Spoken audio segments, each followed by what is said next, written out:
Olá, hoje no JBN nós vamos falar sobre a importância da participação feminina nas eleições. E diante dos desafios da pandemia, um restaurante de Belo Horizonte resolveu unir arte e cuidado. Você vai conhecer esse trabalho daqui a pouquinho. E o fim do ano está chegando, por isso nós vamos conversar com uma especialista sobre o trabalho temporário. Essa pode ser uma grande oportunidade para quem busca algo definitivo. Mas quais são os direitos e deveres do patrão e do empregado? E as mudanças no Código de Trânsito Brasileiro. As novas regras foram aprovadas pelo Congresso e devem entrar em vigor no ano que vem. Tudo isso você confere no JBN, que já está no ar.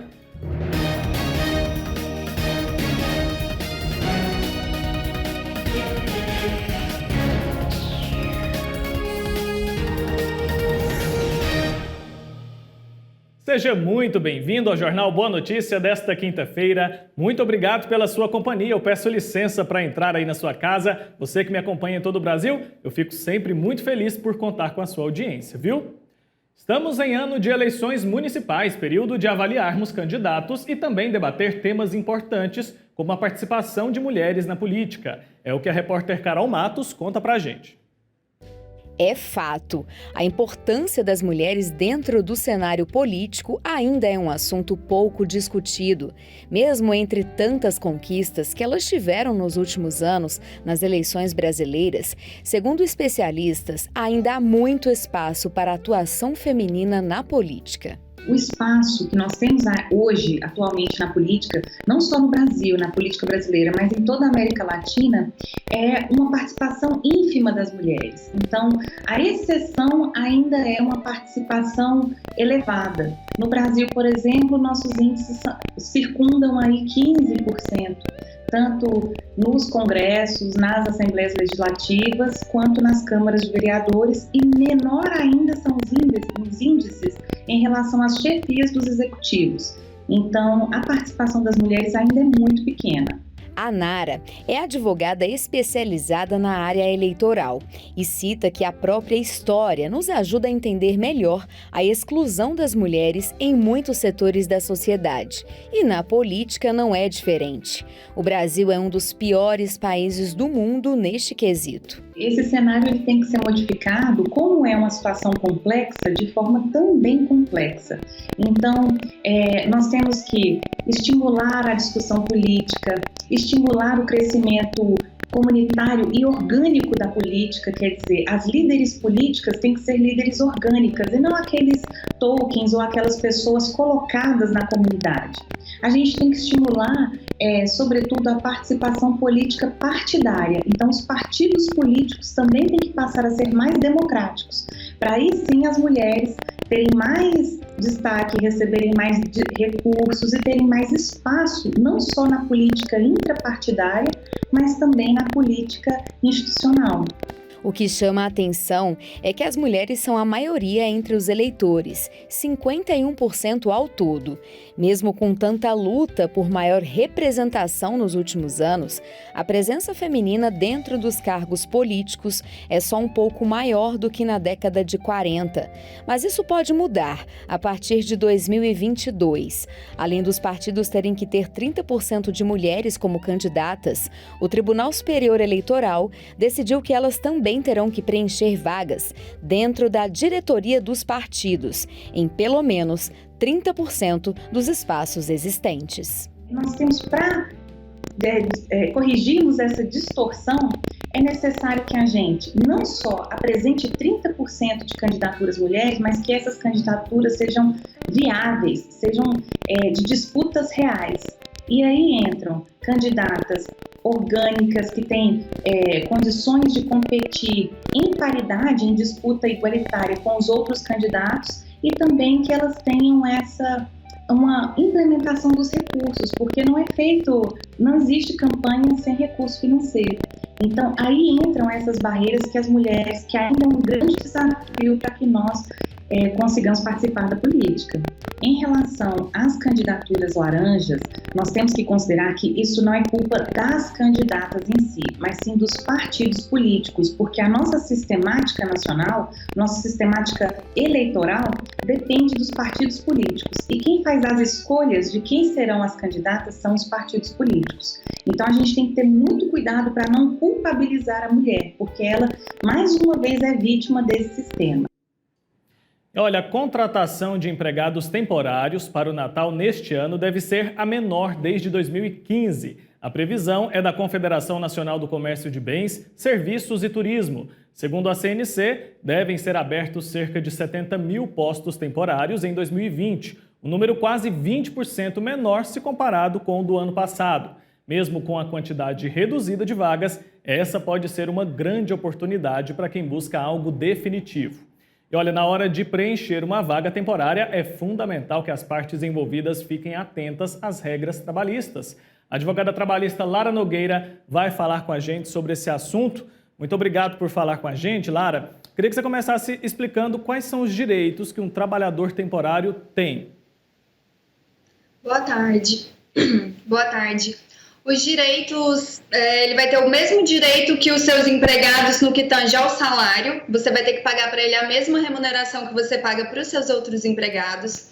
13º proporcional, férias proporcional ele vai ter, FGTS, seguro acidente do trabalho, previdência também. Então ele vai ter todos esses direitos. O que ele não vai ter? Multa de 40% do FGTS ao término do contrato e também um aviso prévio, mas em contrapartida ele vai receber uma indenização no final, no valor de 1/12 desse pagamento que vai ser feito para ele. Além dessas regras aí que você explicou, o que deve ter no contrato de trabalho temporário? O que não pode faltar no contrato para ele ser válido? Olha, o que é muito importante, no contrato de trabalho temporário, na verdade, vão existir 2 contratos, porque um vai ser da empresa de trabalho temporário que contrata esse empregado e o outro vai ser da empresa que vai contratar os serviços da empresa de contrato temporário, que nessa relação, na verdade, são 3 pessoas, né? O empregado ele vai ser contratado por uma empresa de contrato de trabalho temporário e essa empresa vai expor para as outras empresas que existe essa disponibilidade. Então, o que não pode faltar? Essa informação de que é um trabalho temporário. Isso tem que constar tanto no contrato quanto na carteira de trabalho do empregado. Essa informação que a senhora falou, então, é muito importante. Não pode ser feito um contrato somente entre a empresa contratante e o empregado. Tem que ter uma terceira empresa, uma terceira parte no meio. Exatamente, você precisa ter essa empresa intermediária que a gente fala. Eu não posso, empresa, contratar o empregado diretamente como trabalhador temporário, porque isso aí o vínculo vai diretamente com você e você vai ter que pagar outros encargos. Então precisa dessas 3 pessoas na relação. E por quanto tempo o empregador pode ter um funcionário em regime temporário na empresa dele? A lei prevê um prazo de 180 dias, mas caso haja alguma situação que você não tinha essa previsão, ele possibilita que você prorrogue ainda por mais 90. Então, totaliza aí 270 dias, que seria o prazo máximo de um trabalhador temporário, tá? Entendi. E em qual situação a empresa pode contratar funcionários nesse regime temporário? Então, a lei prevê 2 situações. E uma é de transitoriedade de pessoal. O que significa isso? Meu empregado vai entrar de férias ou eu tenho uma empregada que vai tirar licença maternidade. E aí eu preciso de alguém para substituir ele ali para eu não sobrecarregar o restante dos meus funcionários. A lei prevê essa situação e essa é uma delas. E a outra situação que ela prevê é justamente essa que a gente vai ter agora no final do ano, que as demandas costumam subir muito, né? Shoppings, lojas. Então, quando há um aumento de demanda, e esse aumento ele é até previsível, mas se ele fosse imprevisível, também poderia haver essa contratação, a lei permite. São só nessas 2 situações. Então, todas as demais, então, não tem permissão para fazer esse contrato restrito, né? A gente pensa que é só no fim do ano, mas então esse contrato temporário ele pode ser feito durante o ano todo, né? Pode sim, durante o ano todo. Muito obrigado, viu, pela sua participação aqui. Tirou várias dúvidas, tanto dos empregadores quanto dos empregados, né? A gente sabe que essa é uma chance muito grande. Todo ano a gente vê muitas pessoas que foram contratadas porque começaram assim, nesses contratos temporários. Então a gente deseja aí boa sorte para quem vai ingressar, para quem vai tentar uma dessas vagas. Muito obrigado pelo seu tempo, obrigado por falar com a gente, viu? Obrigada. Tchau, tchau. Tchau, tchau. E olha, agora a gente vai falar sobre o presidente Jair Bolsonaro, que sancionou as novas regras do Código de Trânsito Brasileiro que foram aprovadas pelo Congresso. As medidas entram em vigor no ano que vem. Dentre as mudanças no Código de Trânsito Brasileiro aprovadas pela Câmara dos Deputados estão a prorrogação da validade da Carteira Nacional de Habilitação para até 10 anos e a elevação do número de pontos para a suspensão da CNH. Essa mudança foi gradativa. Você pode perder 40 pontos se você não cometer nenhuma infração gravíssima. Se você cometer uma infração gravíssima, você pode perder até 30 pontos. Se você cometer duas infrações gravíssimas, você pode cometer ter apenas 20 pontos. Então, cometeu uma infração, seu limite já cai de 40 para 30. Cometeu duas, ele foi para 20. Mas, se você pegar as infrações graves, nas quais ele pede 5 pontos na carteira, ele vai poder cometer o dobro das infrações graves. Outro ponto modificado foi a restrição da obrigatoriedade do uso de faróis baixos durante o dia em rodovias de pista simples. Na rodovia, ficou só na rodovia de pista simples, porque imagina que o farol baixo ele tem que ser visível só de quem está vindo em sentido contrário. Se você tem pista dupla, você não precisa preocupar com quem vem em sentido do sentido contrário, porque tem uma barreira separando. Não é verdade, porque você olha no retrovisor e você não olha para o retrovisor e interpreta o que está acontecendo. É uma olhada rápida também, de relance. Então você olha de vez em quando o retrovisor aqui e ali. Então quando você está na pista dupla, o farol baixo de quem vem atrás, eles te chamam a atenção que tem um carro se movimentando. Ele pode estar te cortando pela faixa da esquerda. Na hora que você vai trocar para a faixa da esquerda, aquela olhada de relance te mostra que está vindo alguém. É mais fácil você perceber, porque você tem que prestar atenção e ver se esse cara está acelerando, se ele está ficando para trás, ou se está na mesma velocidade, qual a distância que ele está. Então, perdeu-se essa melhor qualidade de visão de quem está atrás dos motoristas na rodovia de pista dupla. O texto foi enviado ao Congresso Nacional pelo governo Jair Bolsonaro, mas nem todos os pontos defendidos pelo presidente foram aprovados. A Câmara já havia aprovado a matéria no fim de junho, mas teve que analisá-la novamente, já que o Senado fez algumas alterações na proposta. Pontos da proposta original enviada pelo governo, como a retirada da multa para quem transportar criança sem a cadeirinha, ficaram de fora da versão aprovada por deputados e senadores. O Congresso manteve a multa gravíssima para transportar criança com a cadeira, mas mudou a escala de equipamento que a criança tem que usar. Então a escala que antes era pela idade, agora passa a ser pela altura e pelo peso da criança. Para os especialistas, as alterações podem piorar a segurança no trânsito.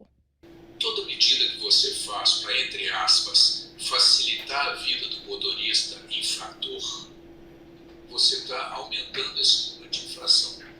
E a infração, o cometimento da infração é que gera os acidentes, muitas vezes mortais. Então, quando você fala que a pessoa pode cometer o dobro das multas no ano, você está fazendo ser multado o dobro de vezes sem perder a carteira, você está falando que ele pode cometer mais infrações, ele pode colocar mais a própria vida e a vida dos outros em risco. Lembrando que é muito importante o seguinte: mais ou menos 1% das infrações cometidas são de verdade autuadas. Quem avançou sinal se não tem detetor, ninguém viu. Se ele virou na contramão, ninguém viu. Todas essas infrações que acontecem sem haver uma fiscalização permanente. Você está falando com que aquelas que eventualmente são multadas, e no caso da velocidade do avanço de sinal, onde tem medidores, aí isso acontece 100% das vezes, você está falando que a pessoa pode cometer isso 2 vezes mais.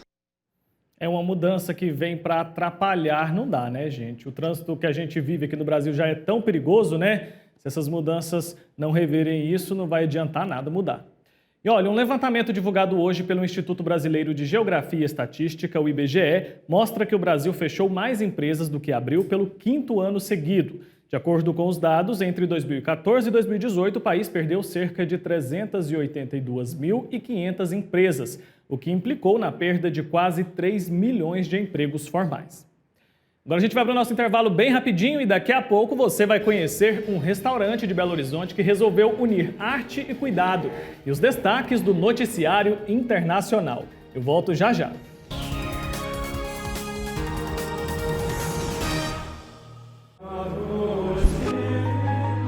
E tudo que pedirem com fé na oração, vós o recebereis. Pai nosso que estais nos céus, santificado seja o vosso nome, venha a nós o vosso reino. Ave Maria, cheia de graça, o Senhor é convosco. Creio em Deus Pai Todo-Poderoso, Criador do céu e da terra, e em Jesus Cristo, seu único Filho, nosso Senhor, que foi concebido pelo poder do Espírito Santo, nasceu da Virgem Maria. Creia no poder da oração, creia no poder do Divino Pai Eterno.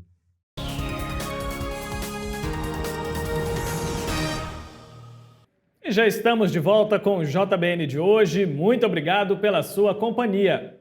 Depois que o presidente Jair Bolsonaro desautorizou o ministro da Saúde e falou que não vai comprar a vacina desenvolvida pelo laboratório chinês Sinovac, especialistas afirmam que a imunização dos brasileiros contra o coronavírus pode atrasar. A Carol Matos tem mais informações pra gente. Carol, explica essa história.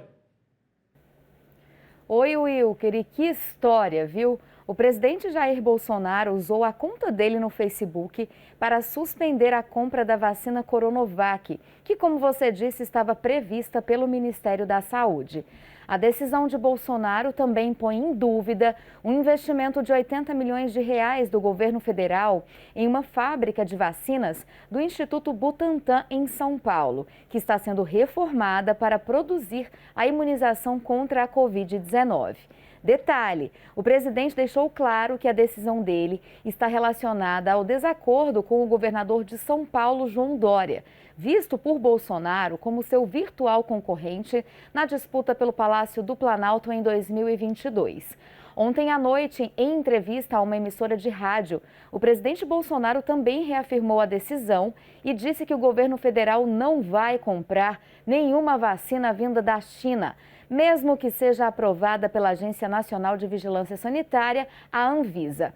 Enquanto o governo federal não decide o que faz de fato, essa confusão pode sim atrasar a chegada da vacina nos estados brasileiros, que inclusive em alguns locais, como aqui em Goiás, estava prevista para chegar em janeiro do ano que vem. Eu volto para o estúdio com você, Wilker. Obrigado, Carol Matos, pela sua participação. É hora da gente conferir o que é destaque no noticiário internacional. Acompanhe comigo. O ex-presidente Barack Obama pediu votos para o candidato democrata Joe Biden nas eleições presidenciais dos Estados Unidos durante um comício na Pensilvânia, um dos estados mais importantes na corrida eleitoral americana. O evento marcou o retorno do ex-presidente aos discursos públicos ao pedir o apoio dos eleitores a Biden, que foi vice dele entre 2009 e 2017. Em agosto, Obama fez um pronunciamento à distância na Convenção Nacional Democrata. E a inteligência dos Estados Unidos acusou o Irã e a Rússia de tentarem interferir nas eleições presidenciais marcadas para 3 de novembro. Segundo os americanos, o Irã é responsável por uma campanha de intimidação de eleitores via e-mail. Nas mensagens também eram disseminadas informações falsas sobre supostas fraudes nas eleições. A Rússia não teria atuado da mesma forma que o Irã, mas acessou informações de eleitores americanos, assim como fez em 2016, segundo acusa a Casa Branca. E a Espanha se tornou o primeiro país da União Europeia a ultrapassar a marca de 1 milhão de casos de coronavírus. O governo estuda novas medidas para impedir a propagação da pandemia. Após contabilizar 16.973 novas infecções em 24 horas, o país chegou ao total de 1.005.295 casos desde que o primeiro diagnóstico foi realizado em 31 de janeiro. E o primeiro-ministro da Saúde da Alemanha testou positivo para a Covid-19 e está em quarentena com sintomas leves de resfriado. As informações foram divulgadas pela própria pasta da saúde alemã. Ele participou de uma reunião do Conselho de Ministros, porém o governo descartou que os membros vão ficar em quarentena total, uma vez que foram observadas as regras obrigatórias de higiene e distância. Pois é, e o ministro da Saúde do Brasil também testou positivo para o coronavírus. A informação foi confirmada pela assessoria de imprensa do Ministério da Saúde. Eduardo Pazuello é o 12º ministro do governo Bolsonaro a contrair a Covid-19. Na terça-feira, já com suspeita de que estava com a doença, ele fez exames e não participou presencialmente da reunião para discutir a compra de vacinas do Instituto Butantan. Agora a gente muda de assunto. Diante dos desafios da pandemia, um restaurante de Belo Horizonte resolveu unir arte e cuidado. O projeto Sobremesa foi implantado na reabertura do setor e levou vida de volta às mesas do local. Quer saber que história é essa? Acompanhe a reportagem. Seguindo os protocolos de prevenção contra a Covid-19, mas sem deixar de lado a criatividade, este restaurante na região nordeste de Belo Horizonte criou o projeto Sobremesa. O projeto Sobremesa é o seguinte, ele foi idealizado para poder sanar um problema com relação à pandemia, que é a higienização das mesas após o uso pelos clientes, né? Então nós abolimos os forros de mesa, os forros de pano, de papel, e fizemos sobre as mesas, sobre os tampos das mesas, uma plotagem. Essa plotagem contém artes plásticas e poesia. 5 artistas plásticos e mais de 60 poetas cederam a arte para a realização do projeto. Nós fizemos uma primeira reunião virtual para discutir isso. O Cláudio queria poemas de poetas que não eram tão conhecidos, e aí nós sugerimos de juntar com poetas clássicos. E então eu e Fátima, nós entramos em contato para pedir autorizações. Alguns são do Rio de Janeiro, tem poeta de Brasília, tem poeta do Nordeste. E os poetas clássicos, nós pesquisamos livros e internet. E coincidiu assim que muitos das gravuras, das ilustrações, coincidiram com os temas poéticos, né? Então foi uma coisa assim que dialogou com o texto da poesia. Desde o dia 24 de agosto, bares e restaurantes da capital mineira voltaram a funcionar presencialmente depois de meses fechados. O projeto foi inaugurado justamente nesse momento de retomada, valorizando a arte. Foi no momento certo, que a gente está precisando muito disso, né? A gente está precisando de cultura, a gente está precisando de carinho. Então isso tudo assim, acho que dá uma aconchegada. Então o projeto Sobremesa é mesmo para poder dar aquela digestão na nossa vida mesmo. Para os artistas, o projeto veio na hora certa. A gente tem que valorizar hoje porque eu acho que você procurando, através das palavras, expressar o seu sentimento, é uma forma de você não se deprimir, de você estar ajudando alguém e ao mesmo tempo se ajudando, né? Os clientes também aprovaram a iniciativa. Você chega aqui e vê arte, essa cultura é o que nos faz feliz mediante essa pandemia.